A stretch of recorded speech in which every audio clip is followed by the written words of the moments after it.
नमस्कार दोस्तों, ocean network में आपका स्वागत है। मैं हूं ओमकार चौधरी। ये 3 जगह फरवरी में आकर के बैठ गए थे। एक डबवाली बॉर्डर से इन्होंने घुसपैठ करने की कोशिश की थी, हरियाणा के जरिए दिल्ली तक पहुंचने की कोशिश थी। दूसरा खनौरी बॉर्डर से और तीसरा ये शंभू बॉर्डर, जो अंबाला और पंजाब को आपस में जोड़ता है। खनौरी बॉर्डर यानी जींद के रास्ते होकर के आप आगे बढ़ सकते हैं दिल्ली की तरफ। लेकिन फरवरी में आकर के बैठे और अब तो दिसंबर आ गया साहब। यानी आने वाली जो फरवरी है उसमें बस 2.5 महीने का ही तो अवधि का ही तो अंतर रह गया है। यानी करीब करीब 1 साल तो इनको यहाँ बैठे हुए भी हो जाएगा। और 13 महीने तो ये दिल्ली में पहले बैठ भी चुके हैं, तो इसलिए किसी को आश्चर्य हो नहीं रहा है। और इतने लंबे लंबे आंदोलन इस देश के कौन से राज्य के किसान के पास इतना समय है कि वो अपनी खेती बाड़ी को छोड़ दे, अपने पशुओं को छोड़ दे, अपने परिवार को छोड़ दे, हल को छोड़ दे, फसलों को बोना छोड़ दे, फसलों को काटना छोड़ दे, फसलों को अपने घर तक पहुंचाने और मंडी तक पहुंचाने का काम भी छोड़ दे, और 12-12 महीने, 13-13 महीने डेरे तंबू गाड़ करके किसी सड़क के किनारे या किसी शहर में जाकर के आंदोलन चलाए। और सबसे बड़ा सवाल जो मैं आज पूछने वाला हूं बाबा रामदास से, कि भाई जरा ये समझा दो, ये किसान क्या केवल पंजाब में ही रहते हैं इस पूरे देश में? बाकी देश के जो दूसरे राज्य हैं वहां खेती किसानी क्या होती ही नहीं है? और वहां के किसानों की कोई क्या समस्या ही नहीं है? या सारी समस्याएं जो हैं वो पंजाब के कुछ मुट्ठी भर किसान नेताओं के सिर के ऊपर ही आकर के सवार हो गई हैं? हम ये भी जानने की कोशिश करेंगे कि ये जो मांगे उठा रहे हैं, ये जिस तरीके का प्रेशर बना रहे हैं, वो जायज है या नाजायज है? वो मांगे ठीक हैं या गलत हैं? और दूसरा पहलू भी जानने की कोशिश करेंगे कि भाई बारिश हो, गर्मी हो, ठंड हो, ये फिर भी रास्तों पर पड़े रहते हैं, दिल्ली में पड़े रहे, तो क्या सरकार की तरफ से संवाद में कहीं कोई कमी है क्या? या सरकार के सामने दिक्कतें क्या हैं, इनकी सारी मांगे स्वीकार क्यों नहीं कर पा रही है? तो सीधे जुड़ लेते हैं बाबा रामदास से और फिर उसके बाद चर्चा को आगे बढ़ाएंगे। बाबा रामदास, बहुत स्वागत है आपका। नमस्कार। प्रणाम सर, जय श्री राम। आपके सभी दर्शकों को भी प्रणाम। जी सर। तो मैं ये जानना चाहता हूं साहब, सबसे पहला सवाल तो यही है, चूंकि आप पंजाब में बैठे हैं, पंजाब में रहते हैं, तो ये किसान बस पंजाब में ही रहते हैं क्या? पंजाब के अलावा देश के किसी हिस्से में किसान नहीं रहते? वो तो ट्रैक्टर ट्रॉली लेकर के और बख्तरबंद गाड़ियां लेकर के, या ट्रैक्टर ट्रॉली को भी बख्तरबंद गाड़ियों का रूप स्वरूप दे करके, और बड़ी बड़ी जो पोक मशीनें हैं जो बैरिकेड को भी उखाड़ करके फेंक दे, ऐसी मशीनें लेकर के नहीं चलते हैं। ये पंजाब वालों को ही क्यों परेशानी हो रही है और ये बार बार दिल्ली की तरफ क्यों दौड़ने लगते हैं? सर, किसान तो देश क्या पूरी दुनिया में रहता है, पर खालिस्तानी जो है ना वो सिर्फ पंजाब में रहता है। सर, मैं जिस दिन इनका 4 साल पहले जब पहला आंदोलन हुआ था, मैं तब से एक बात कह रहा हूं कि ये जो सड़कों पर दिखाई दे रहे हैं ये किसान नहीं है, ये जॉर्ज सोरोस के खालिस्तानी एजेंट हैं, जो पाकिस्तान की आईएसआई और अमेरिका की सीआईए और जॉर्ज सोरोस के डीप स्टेट से भारत को डिस्टेबलाइज करने की सुपारी लेकर के बाकायदा इन्होंने ठेका लिया है। जैसे कॉन्ट्रैक्ट किलिंग का ठेका होता है ना सर, उसको सुपारी लेना बोलते हैं। सर ये भारत की और पंजाब की सुपारी लेकर बैठे हैं। और एक बात और बताऊं आपको, सर दिल्ली कूच करना था, चलो जी हरियाणा पुलिस आपको शंभू बॉर्डर और खनौरी बॉर्डर के आगे घुसने नहीं दे रही, तो अंबाला का किसान, कुरुक्षेत्र का किसान, करनाल का किसान, पानीपत का किसान, जींद का किसान, रोहतक का किसान, झज्जर का किसान, इनको किसने रोका है जी? या अगर सिसोली के किसान, सिसोली या के किसान सिसौली का किसान, मुजफ्फरनगर का किसान आए तो थे, नोएडा वाले, नोएडा वाले आए तो थे, तीसरे दिन चले गए। सिसोली का किसान नेता जो है वो भागता हुआ दिखाई दिया उन सड़कों पे, दिल्ली की, नोएडा की। वो तो बहुत धोती पकड़ करके भाग रहा था और पुलिस पीछे पीछे थी। हाँ, तो सर बात यह है कि चलो पंजाब के नहीं पहुंच पा रहे, हरियाणा वाले पहुंच जाओ।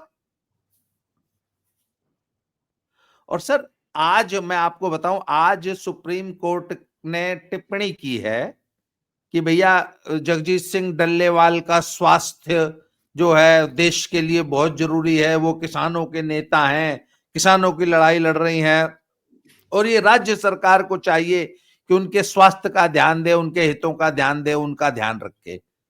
सर हम तो डे वन से कह रहे हैं कि भैया जो कृषि है वो राज्य का विषय है। इन नेताओं ने पंजाब में चुनाव लड़के भी देख लिया, अभी लेटेस्ट हरियाणा के चुनाव में वो इनका जो बहुत बड़ा किसान नेता है हरियाणा का, वो लड़ा था, उसको 1180 वोट मिले थे। तो पब्लिक में इनकी क्या स्टैंडिंग है ये सबको पता है। सर मैं एक बात बताऊं, एक किसान था, वो जो हल नहीं होता पीछे, उसमें बड़े बड़े स्प्रिंग लगे होते हैं सर। हाँ, सर एक किसान का वो स्प्रिंग निकल गया, टूट गया। तो उस किसान को बेचारे को, मैंने इतना दुखी, उस खेत में बैठे थे, मैंने पूछा क्या हुआ? बोला यार ये स्प्रिंग टूट गया। बोला फिर? मैंने बोला इसको तो हम नया लाना पड़ेगा। बोला हाँ यार, दो, पता नहीं उन दिनों शायद जबकि ये बात है, 200-250 रुपए का स्प्रिंग था सर। और वो 2 महीने बाद मैंने देखा उस किसान को, वो टूटे हुए हल से ही खेत जोत रहा था। अरे मैंने कहा ये स्प्रिंग नहीं लगवाया अब तक? बोला जी जुगाड़ बना, नहीं लगवा लूंगा। सर बिल्कुल एक सही जो कह रहे हैं। सचमुच का जो किसान है ना, वो अपने ट्रैक्टर में एक स्प्रिंग नहीं जुड़वा पाता, और ये अपने ट्रैक्टर को फौज की जैसे बख्तरबंद गाड़ी होती है ना, जैसे युद्ध लड़ने जा रही हो, सर ये अपने ट्रैक्टर और ट्रॉली में एसी लगा के, उसको सर्दी गर्मी से इंसुलेट करके, उसके अंदर फॉल्स सीलिंग जैसा पूरा एक आवरण बना के, और दिल्ली की तरफ कूच कर रहे हैं। इनसे कोई पूछा भाई दिल्ली की सरकार से युद्ध लड़ने जा रहे हो?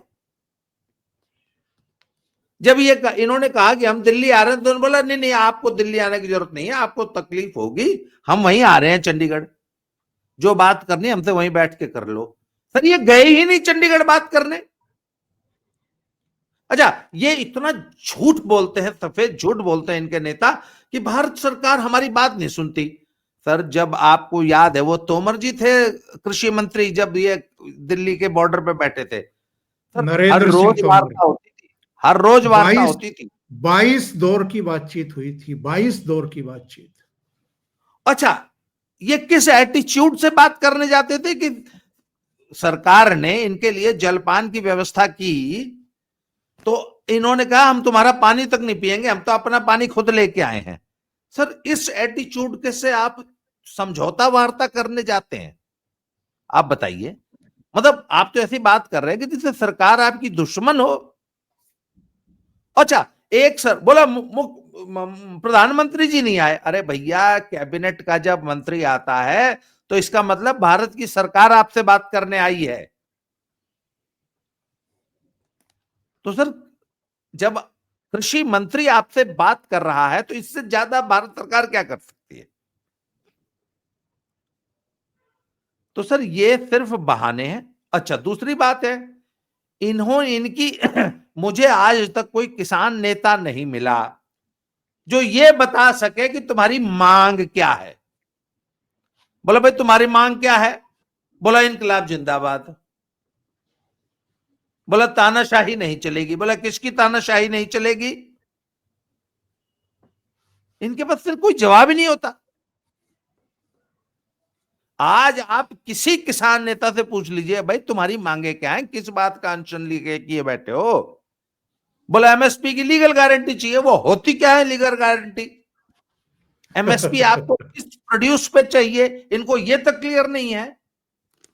नहीं बाबा रामदास, ये हरियाणा में भारतीय जनता पार्टी की सरकार ने 21-22 फसलों पर एमएसपी देना शुरू कर रखा है।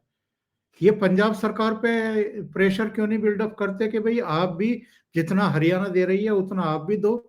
वहां प्रेशर क्यों नहीं बिल्डअप कर रहे हैं? सर आप एमएसपी की बात कर रहे हैं। अभी इसी सीजन में पंजाब सरकार ने धान के किसान को 9 आंसू रुलाए हैं, खून के आंसू रोया है धान का किसान। आप एमएसपी की बात कर रहे हैं। उन्होंने धान खरीदा ही नहीं, एमएसपी तो छोड़ दीजिए आप। पूरा 1 महीना तक किसान बेचारा अपना धान लेके मंडियों में पड़ा रहा, सड़कों पे पड़ा रहा, उसके खलिहान में धान सूखता रहा। जब उसका मॉइस्चर 24% से घट के 16% पे आ गया, मतलब 8% तो उसका मॉइस्चर उड़ गया। उसके बाद 1 महीने बाद इन्हीं आड़तियों ने, जिनके लिए इन्होंने इतना बड़ा आंदोलन किया, उन्हीं आड़तियों ने किसानों से 8 से 12% की कटौती, 8% पहले मॉइस्चर उड़ गया और 8 से 12% की कटौती, अब 8% भी एवरेज मान लीजिए, 16% का लॉस हुआ है हर किसान को पंजाब में। क्या कर रही थी पंजाब सरकार? क्या कर रहे थे ये किसान नेता? तो आप एमएसपी की बात करते हैं। अरे सर, औने पौने दाम पे पंजाब के किसान का धान बिका है इस बार। मैं कहूंगा कि सर पंजाब के किसी सामान्य किसान को, जो धान का किसान है, उसको अपने चैनल पे इनवाइट कीजिए। आपके वीडियो के नीचे अगर पंजाब का कोई किसान हमारी ये वीडियो देख रहा है तो कमेंट करके बताएगा। अभी लाइव है, पंजाब के किसान बताएं कि उनके धान का कितना मॉइस्चर था इस बार और कितनी कटौती पर धान बिका है। कहां थी ये किसान यूनियन? इन्होंने किसान के हितों का ध्यान क्यों नहीं रखा? कहां थी पंजाब सरकार? कहां थे वो आड़तीये? कहां थे वो राइस मिलर जो इन किसानों को चढ़ा बढ़ा के फंडिंग करके इनको दिल्ली तक भेज रहे थे आंदोलन करने के लिए, जो लाल किले पे और संसद पे चढ़ाई करने के मंसूबे देखते थे? तो सर एमएसपी की तो बात छोड़ दीजिए, पंजाब के किसान की किसी तरह फसल बिक जाए, चाहे किसी दाम पे, वो तो उसके लिए रो रहा है। आंदोलन कर रहे हो तुम एमएसपी की गारंटी के लिए, क्यों नहीं खरीद लिया धान एमएसपी पे? गारंटी की बात छोड़िए आप, अरे जो एमएसपी है उस पर खरीद लो ना। हरियाणा की सरकार 23 फसलों को एमएसपी पे खरीदती है, और यदि जिसकी फसल एमएसपी पे नहीं खरीद पाती, अगर आपने ओपन मार्केट में वो फसल बेच दी और एमएसपी से नीचे बिकी, तो जो मार्जिन है सर उसको भावांतर बोलते हैं। हरियाणा की सरकार किसान को, मान लीजिए 2400 रुपए क्विंटल एमएसपी है, आपकी फसल बिकी ओपन मार्केट में 2000, तो 2000 आपको वहां से मिल गया, 400 रुपए सरकार देगी। इसको भावांतर योजना कहते हैं, हरियाणा में है ये। पंजाब क्यों नहीं दे रहा है ये भावांतर योजना? अच्छा, आपको लीगल गारंटी देनी है ना, भगवंत मान क्यों नहीं दे रहा? देना चाहिए भगवंत मान को। और उसने तो कहा था, उसने तो चुनाव से पहले कहा था कि बस हमारी सरकार बनने दो, हम एक एक दाना खरीदेंगे, एमएसपी पे खरीदेंगे। तो अब क्यों नहीं खरीद रहा? बिल्कुल। दूसरे, मैं ये भी जानना चाह रहा हूं बाबा रामदास, ये जगजीत दल्लेवाल वही है ना जो फरवरी में जिसका वीडियो वायरल हुआ था कि ये मंदिर के चलते नरेंद्र मोदी की लोकप्रियता बहुत ऊपर चली गई है, हमारे पास टाइम माड़ा है और हमें इसे नीचे लाना है। ये नरेंद्र मोदी की लोकप्रियता नीचे क्यों लाना चाहते थे लोकसभा चुनाव से पहले?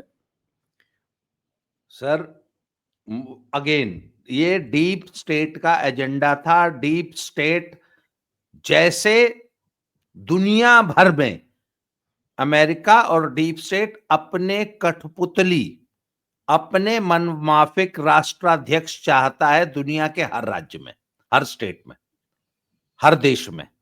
इसी इसी योजना के तहत पाकिस्तान में सरकार का तख्ता पलट हुआ, बांग्लादेश देश का हुआ, श्रीलंका का हुआ, और ये भारत में भी अपना कठपुतली प्राइम मिनिस्टर, अपनी कठपुतली सरकार चाहते थे। और भारत में मोदी की सरकार को, भाजपा को हराने का ठेका इन्हीं एनजीओज को, इन्हीं संगठनों को, इन्हीं किसान नेताओं को, और क्या नाम आपका ये वो सलीम योगेंद्र यादव जैसे लोगों को दिया गया था कि किसी भी तरीके से मोदी की सरकार को हराओ, झूठ बोल के हराओ, सच बोल के हराओ, चाहे देश में अराजकता फैला के हराओ, चाहे जैसे हराओ, मोदी को हटाओ। तो सर ये वहां से सुपारी लेके बैठे हैं। मैं इनको डे वन से ये डीप स्टेट का एजेंडा चला रहे हैं। डीप स्टेट ने इनको टारगेट दिया है। वो सलीम योगेंद्र यादव ने तो कहा था कि हमने तो पिच बना दी थी, अब अखिलेश यादव से या राहुल गांधी से उस पर नहीं बैटिंग हुई तो हम क्या करें, कहा था ना सलीम यादव ने। बिल्कुल बिल्कुल।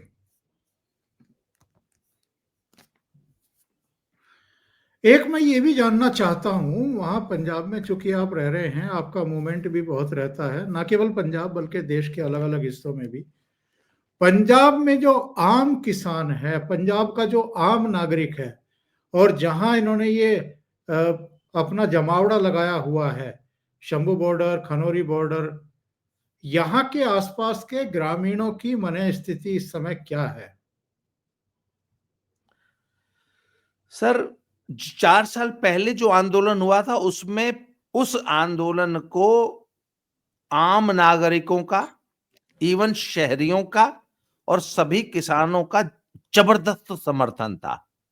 सर इस बार सारी जनता को, सारे देश को पता लग गया है कि ये सब फ्रॉड्स हैं, और आज की तारीख में एक भी ग्रामीण, नॉट इवन ए सिंगल, इनके समर्थन में नहीं है। सब इनको ब्लैकमेलर, देश में अराजकता फैलाने वाले, अपना एजेंडा चलाने वाले, विदेशी फंडिंग पर देश में अस्थिरता फैलाने वाला एजेंट मानते हैं। आप गांव में कहीं चले जाइए, और जो इन्होंने रोज, आज अभी मालूम है, आज जो है 12 से लेकर 3 तक इन्होंने पूरे पंजाब में रेल का चक्का जाम किया है। पंजाब में सड़क और रेल यातायात को आए दिन रोक देना रोज का काम हो गया है। पंजाब की जनता इतनी बुरी तरह परेशान हो चुकी है, आप सोच नहीं सकते। तो शंभू बॉर्डर जहां इन्होंने ये परमानेंट नाका लगा रखा है, उससे करीब 100 किलोमीटर आगे लुधियाना है। लुधियाना पंजाब का एकमात्र बहुत बड़ा इंडस्ट्रियल सिटी है। और वहां पे ये फास्टनर नहीं होते, नट बोल्ट, इनकी बहुत बड़ी इंडस्ट्री है। उस इंडस्ट्री को प्रतिदिन 2 करोड़ रुपए का घाटा है इस शंभू बॉर्डर के नाके के कारण। बताइए। करोड़ रुपए प्रतिदिन का घाटा। तो कैसे कोई इंडस्ट्री आज के युग में सरवाइव करेगी, आप बताइए। किसी इंडस्ट्री पे 1% अगर टैक्स लग जाता है, या 1% की मार पड़ जाती है ना किसी चीज में, कोई रॉ मटेरियल महंगा हो गया या कुछ हो जाए, तो वो इंडस्ट्री मार्केट में सरवाइव नहीं कर पाती, इतना कॉम्पिटिटिव माहौल है। तो सर जिस इंडस्ट्री पे 1 साल से, क्यों? क्योंकि जो इनका जो रॉ मटेरियल का जो मूवमेंट है, और उसके बाद बने हुए माल का जो है मूवमेंट, वो प्रभावित होता है इस नाके की वजह से। तो ये तो मैंने सिर्फ एक इंडस्ट्री की बात की है। इसके अलावा पंजाब में जितनी इंडस्ट्री है वो सब की सब प्रभावित हो रही है, और आज से नहीं हो रही, पिछले 4 साल से हो रही है। तो सर कौन इनको समर्थन करेगा? इनका कोई समर्थन है ही नहीं आम जनता के बीच। और स्टेट गवर्नमेंट एकदम लाचार है। ये बताइए, आपने हरियाणा का तो चर्चा किया है कि भाई हरियाणा के किसान क्यों नहीं जा रहे दिल्ली, अगर इनको रोका हुआ है तो। पर इधर पश्चिमी उत्तर प्रदेश भी देख लीजिए, मध्य प्रदेश देख लीजिए, राजस्थान देख लीजिए, बाकी जगहों पर भी किसान तो रहते ही है ना। वो इनकी हमदर्दी में आगे क्यों नहीं आ रहे? सिर्फ चेहरा दिखाने के लिए। वो राकेश टिकैत अभी 2 दिन पहले वहां जाकर के बैठे थे इनके बीच में, लेकिन ये आजकल मुझे लगता है कि राकेश टिकैत को भी घास नहीं डाल रहे। वो जो नोएडा, ग्रेटर नोएडा और यमुना एक्सप्रेस वाले किसान थे कि जी वो जो हमारी जमीन अधिग्रहित की गई थी 2004 और 7 के बीच में, उसका बढ़ा हुआ मुआवजा हमको दिया जाए, उन्होंने भी राकेश टिकैत को घास नहीं डाला। तो ये चल क्या रहा है? एक तो इनके बीच में एका ही नहीं है, और मुझे लगता है कि बाकी के किसान संगठन इसलिए भी इनके साथ नहीं है कि भाई सारा माल लेकर के तो तुम खुद बैठे हुए हो और किसी को कुछ दे नहीं रहे हो, तो हम तुम्हारे साथ क्यों आए? या जो जेन्युइन किसान हैं वो इनकी नाटक नौटंकी और इनका असली खेल समझ चुके हैं।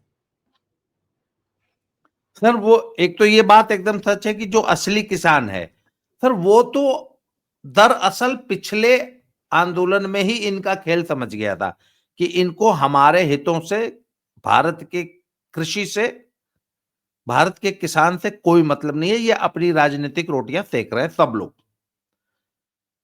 सर इस बार आपने कहा ना कि हरियाणा का किसान क्यों नहीं आया। अगर हुड्डा और कांग्रेस हरियाणा जीत गई होती तो आज आपको मैं दिल्ली में तांडव होता दिखाता, तांडव होता। सर ये देश का बहुत बड़ा सौभाग्य है कि आज दिल्ली के चारों तरफ जितनी भी सरकारें हैं, सर जितनी भी सरकारें हैं वो भाजपा समर्थित है। ये देश का बहुत बड़ा सौभाग्य है सर कि आज दिल्ली की सीमाएं, देश की राजधानी सुरक्षित है। अगर कहीं इसमें से कोई भी एक राज्य, उधर राजस्थान में अगर कांग्रेस होती या इधर हरियाणा में अगर कांग्रेस होती, तो सब इन्होंने तो फ्री पैसेज दे देना था, और कांग्रेस का तो ये एजेंडा था। तो सर ये एक तो मैं हरियाणा के लोगों को ये साधुवाद दूंगा कि उन्होंने डीप स्टेट का ये जो एजेंडा था, ये जो उनकी जो षड्यंत्र था, उसे फेल कर दिया। और बाकी सर किसान, सर जो किसान की जो जेन्युइन समस्याएं, उस पर कोई भी जो किसान यूनियन है वो काम नहीं करती। ये अपना एजेंडा जिसमें इनकी दुकानदारी चलती रहे, इनके पैसे बनते रहे, इनकी कमीशन खोरी बनती रहे, सर उस पे काम करते हैं। और ये सीधे सीधे इनको एजेंडा आता है अमेरिका में बैठे हुए इनके आकाओं से कि तुमने, अच्छा एक बात बताइए ना, इस आंदोलन में इनकी मांगे क्या हैं? एमएसपी की लीगल गारंटी कोई सरकार दे ही नहीं सकती, लीगल गारंटी नंबर 1। अगर लीगल गारंटी जैसा कोई शब्द आ भी जाए ना सर, तो पूरी भारतीय कृषि बर्बाद हो जाएगी। जैसे आप सरदाना जी से बात करें अगर, तो वो इसको बहुत विस्तार से समझाते हैं कि एमएसपी की लीगल गारंटी एक बहुत विनाशकारी विनाशकारी विचार है भारतीय कृषि के लिए। इसके अलावा सर आप बताइए, ये फार्म लोन वेवर मांगते हैं, ये किसानों के लिए तनख्वाह और पेंशन मांगते हैं, ये वो 700 जो है काल्पनिक शहीदों के लिए पता नहीं क्या शहीद का दर्जा और क्या क्या मांगते हैं, है? सर ये टोटली ऐसी मांगे हैं जिनको कोई सरकार मान ही नहीं सकती। और जो मानने लायक मांगे हैं सर, वो कोई सरकार क्यों नहीं मानेगी? आफ्टर ऑल देश को फूड सिक्योरिटी भी तो एक बहुत बड़ी एक कंसर्न है ना। तो आखिर किसी भी देश की सरकार किसानों से क्यों कन्फ्रंटेशन मोल लेगी? किसान जो कि देश का पेट भर रहा है, पर जो असली किसान है सर वो अपने खेतों में लगा हुआ है। ये उस किसान के नाम पे नेतागिरी करने वाले लोग हैं। इस बात को किसान बड़ी अच्छी तरह समझ गया है। जी।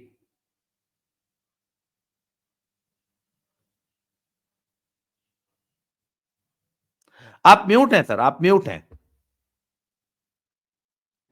हाँ, मैं ये जानना चाह रहा था कि ये जो आंदोलन जीवी शब्द दिया था प्रधानमंत्री नरेंद्र मोदी ने पार्लियामेंट में खड़े होकर के इनको, तो प्रधानमंत्री भी जानते हैं, अब बाकी लोग भी जान चुके हैं, हरियाणा के चुनाव नतीजों से भी ये प्रतिपादित हो गया कि ये फर्जी किसान थे, ये मुट्ठी भर लोग थे, इनका आम किसानों से कोई लेना देना ही नहीं था।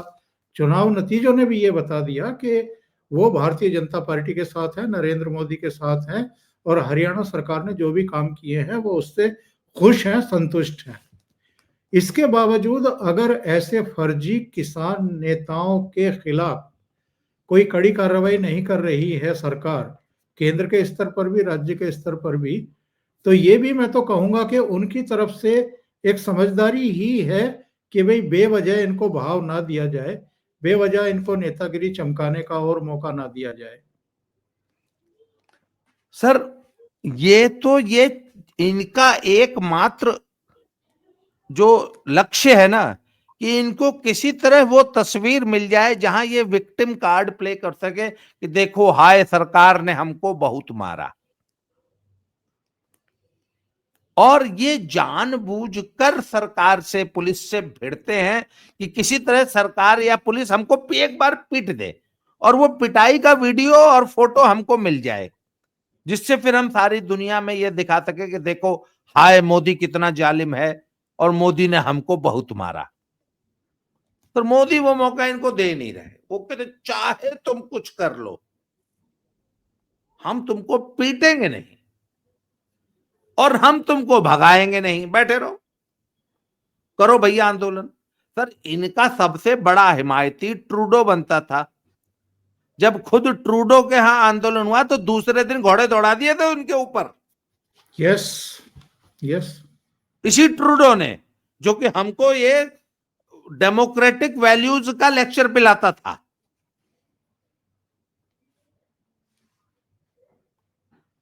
तो सर भारत ने, मोदी जी ने इनको विक्टिम कार्ड दिया ही नहीं, जो ये लोगों में दिखा के जो है मोदी को जालिम और तानाशाह और वो सब कह सकें। अच्छा, मोदी ने इनको सर डेमोक्रेटिकली हराया, इनको चुनाव में हराया। मोदी ने सारी दुनिया को आईना दिखाया कि ये देखो, जिनको तुम कहते थे ना कि ये किसानों के सच्चे हितैषी हैं, खुद किसानों में इनकी ये वैल्यू है, इनकी ये औकात है, इनको 1180 वोट मिलता है चुनाव में। अच्छा, ये बताइए, बहुत सारे लोगों के मन में ये सवाल है, एक तो दल्लेवाल की उम्र कितनी है? मेरे विचार से 80 के करीब तो होगा, 80 के लपेटे में तो होगा। दूसरी बात ये है कि उनके बारे में ये खबर आ रही है कि साहब वो कैंसर से भी पीड़ित हैं। कोई कैंसर पीड़ित व्यक्ति, पहली बात तो ये है कि आमरण अनशन का खतरा और क्यों मोल लेगा। दूसरी बात ये है कि अगर कैंसर है तो जो उनके संगी साथी हैं वो उनकी जान के दुश्मन हैं क्या, जो उनको आमरण अनशन पर बैठने दिया? तीसरा सवाल ये उठता है कि अगर कैंसर भी है, आमरण अनशन पर भी आप बैठे हैं, किसी की मान भी नहीं रहे हैं, तो 20 दिन तक बिना खाए पिए कोई कैंसर पीड़ित जीवित कैसे रह सकता है? सर इनके पास इस मामले में बहुत बड़ी रिसर्च है। ये सब आम आदमी पार्टी के अरविंद केजरीवाल के चेले हैं ना सर। एक तो ये स्टील के गिलास में अनशन करते हैं, एक तो इनके जितने अनशन होते हैं ना सर स्टील के गिलास में होते हैं। सर पंजाब में एक और बाबा जी थे सर, ये डल्लेवाल को तो अभी 20 दिन हुए ना, सॉरी, वो 2 साल अनशन पे रहे थे और 2 साल निर्जल आमरण अनशन पे रहे थे और 100 ग्राम भी वजन कम नहीं हुआ था। कमाल कर दिया। तो सर ये इनकी बहुत बड़ी रिसर्च है और केजरीवाल जी ने रिसर्च करी है और अभी अपने राहुल गांधी जी भी करके आए हैं। वो तपस्या करके आते हैं तो उससे शरीर में वो गर्मी बढ़ती है। सर पूरी की पूरी साइंस क्या है, जब हम भोजन करते हैं तो वो माइटोकॉन्ड्रिया में जब ऑक्सीजन का प्रज्वलन होता है तो ऊर्जा बनती है ना, तो सर उसके लिए खाने की जरूरत नहीं है। वो राहुल गांधी जी रिसर्च करके आए हैं कि तपस्या करने से भी वो गर्मी बनती है शरीर में, तो उस गर्मी से जिंदा है ये डल्लेवाल साहब, और उसी गर्मी से वो राहुल गांधी जी हैं। तपस्या करके जो गर्मी नहीं बनती, राहुल जी ने बिल्कुल जो बिल्कुल। अभी वो है सर, ये इसका राज वो है कि 20 दिन से एकदम कैंसर पेशेंट भी आमरण अनशन करके भी एकदम हट्टा कट्टा तंदुरुस्त है। सरकार कह रही है, सुप्रीम कोर्ट कह रहा है कि भैया इसको अस्पताल में भर्ती करा दो। बोला नाना जी हम तो यहीं ठीक हैं। अस्पताल में तो जाते ही फिर रोज स्वास्थ्य बुलेटिन जारी करना पड़ेगा अस्पताल को। सर अस्पताल में जाते ही हर चीज सरकार की निगरानी में आ जाएगी। हर 8 घंटे बाद जो अस्पताल होगा वो एक स्वास्थ्य बुलेटिन जारी करेगा। वो बताएगा कि इनके वाइटल्स क्या है, इनके पैरामीटर्स क्या है, इनका बीपी क्या है, इनका शुगर कितना है और इनका वजन आज सुबह 6 बजे कितना था और अगले दिन सुबह 6 बजे कितना है। तो जो आमरण अनशन पे बैठा है उसका तो वजन कम होना चाहिए कि नहीं होना चाहिए। तो सर अस्पताल में बिल्कुल जाते ही पोल खुल जाएगी। इसलिए अस्पताल नहीं जा रहे और स्टील के गिलास में अनशन चल रहा है। बहुत बढ़िया सर।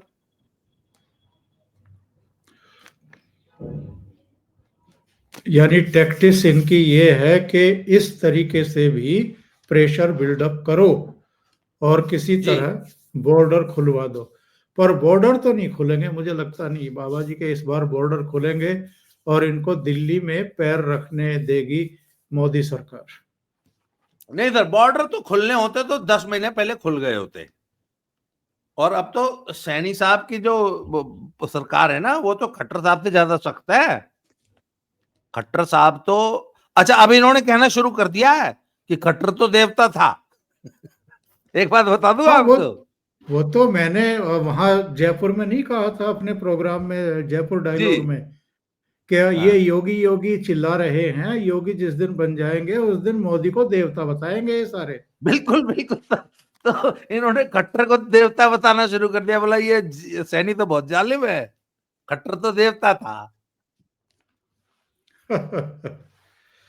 बाबा रामदास बहुत बहुत धन्यवाद आपका ओशियन नेटवर्क के लिए समय निकालने के लिए और बहुत थैंक यू महत्वपूर्ण सर, मुद्दे थैंक पर चर्चा करने के लिए। थैंक यू सो बहुत बहुत मच। जय श्री नमस्कार। राम। जय श्री राम।